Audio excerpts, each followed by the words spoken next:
Today's seminar is an opportunity to discuss the changing nature of work styles and the evolving workforce in the city, which would have implications for workspaces and the public realm. We're going to discuss the findings of the study commissioned by the City of London Corporation and the City Property Association, examining how the City of London can meet the needs of its future businesses and workforce to maintain its position as a competitive and attractive location.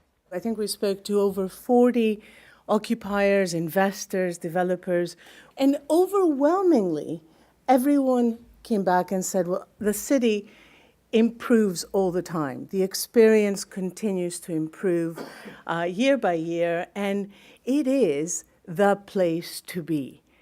We've heard a huge amount about the changing workforce, and the city sits at the forefront of that.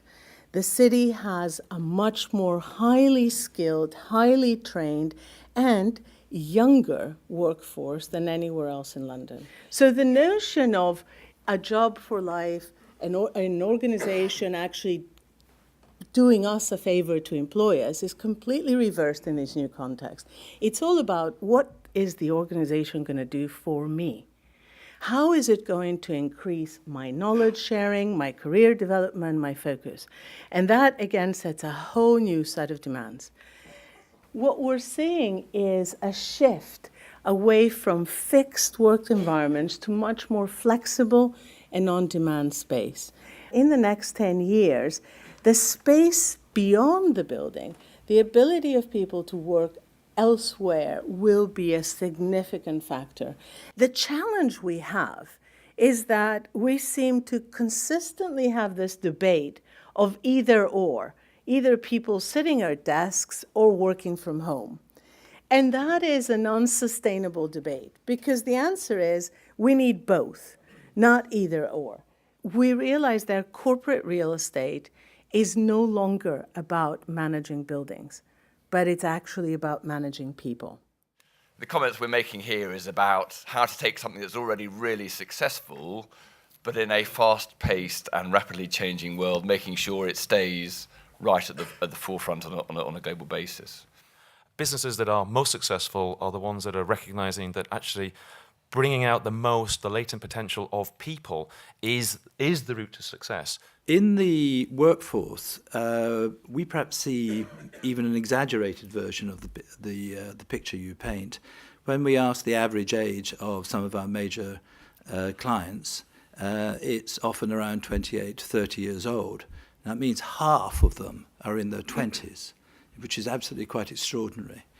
And when we look at who they want to hire, a lot of the businesses that we work for are now really more focused on IT skills and IT platforms than perhaps they were 20 years ago when there was perhaps more about managerial issues. Whenever I go to New York, what strikes me is the public realm is the outside, but it's also the inside of most buildings. So a lot of buildings are designed to be permeable. We're lucky enough on Tower 42 to own the walkways between Old Broad Street and Bishopsgate. So people will be able to wander around and go in and out of real active ground floor buildings, and the tenants upstairs will enjoy them just as much and will appreciate that there's no need to have a massive glass lobby downstairs that nobody uses.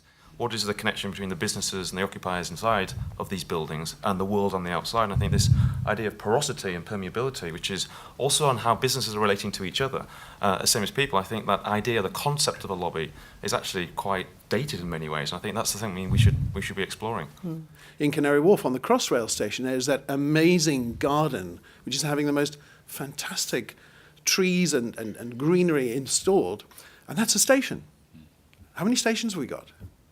We can probably do quite a lot with those. But Crossrail is absolutely changing the way London works.